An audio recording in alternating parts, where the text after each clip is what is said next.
तो अगला सवाल देखेंगे भैया, बहुत खास है बोर्ड के लिए, तो लगभग वैसे ही लेकिन थोड़ा सा डिफरेंट है। अब इसमें क्या डिफरेंट है उसको समझना है ध्यान से। तो देखो पहले क्या दिया, 27 डिग्री सेंटीग्रेड, यानी वही है। टेम्परेचर वैसे ही कैलकुलेट करेंगे, ये 27 डिग्री सेंटीग्रेड है, तो ये कितना हो जाएगा 27 प्लस 273, यानी ये आपका बन चुका है 300 क्या केल्विन। क्लियर? ये तो समझ में सबको आता होगा। देखो और भी समझ में आएगा, बस समझने की कोशिश करो।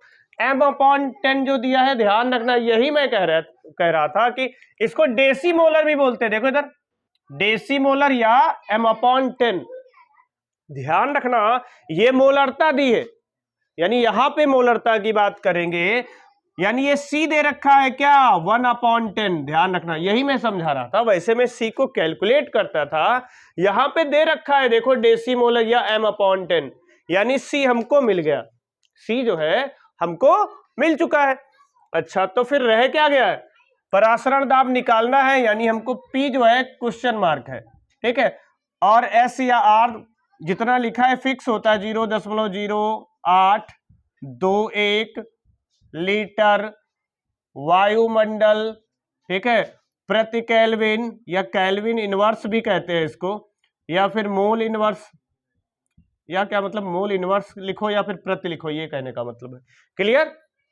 अब देखो आगे देखेंगे, तो अब क्या करना, क्या है भैया, क्या लगाना है फार्मूला, P बराबर CST, P बराबर CST। देखो इधर, तो P इक्वल टू क्या हो जाएगा CST, वैल्यू सब रख लो। देखो क्या रहा है, C कितना है भैया 1/10 है, और ये 0.0821 है, और ये कितना है 300। तो ध्यान से समझेंगे, very very very easy calculation है। देखो इधर कैसे भैया, जीरो काट दो, अगर टेबल नहीं आती, पहाड़ा नहीं आता, कुछ नहीं करना, गुणा करा देना भैया, 3 इकन्ना 3, 3 दूना 6, 3 अठी 24 पूरा पूरा, ठीक है, और 1.1 2 3 4, यहां भी है भाई 1 0, ठीक है, तो 2 3 4 के बाद 1 2 3 4 यहाँ पे, यानी ये आपका आ चुका है। देखो दिख रहा है भैया कैमरे में, चेक कर लो एक बार, ना दिख रहा हो तो मैं इधर लाइन खींच करके लिख दूं, लिख रहा है ना, ठीक है, मैं चलो इधर थोड़ा सा लिख देता हूं एक लाइन खींच करके। यानी जो परासरण दाब जो आया हुआ है वो कितना है, चेक कर लो,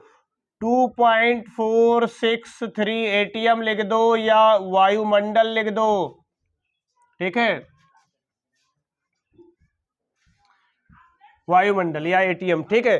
तो चेक कर देता हूं मैं, 2.463 वायुमंडल, ठीक है, यस राइट है, ये आपका आंसर आ रहा। तो उम्मीद करते हैं आपको समझ में आया होगा, इस प्रश्न में ज्यादा कुछ था नहीं। देखो ध्यान से समझेंगे, ये जो m/10 दिया है ना, ये C है, सांद्रता है, ठीक है, जिसको मोलरता भी कहा जाता है, ठीक है, ये C इक्वल टू कितना मिल गया 1/10। बाकी सब चीजें वैसी हैं जैसे मैंने अभी प्रश्न करवाए हैं, ठीक है। और मेरा बार बार कहना है कि अगर आपको ये प्रश्न कम समझ में आते हैं तो भैया जितनी वीडियो मैंने डाल रखी है आप सब देखिए, विश्वास मानिए आपको जरूर समझ में आएंगी, ठीक है। Okay, thank you.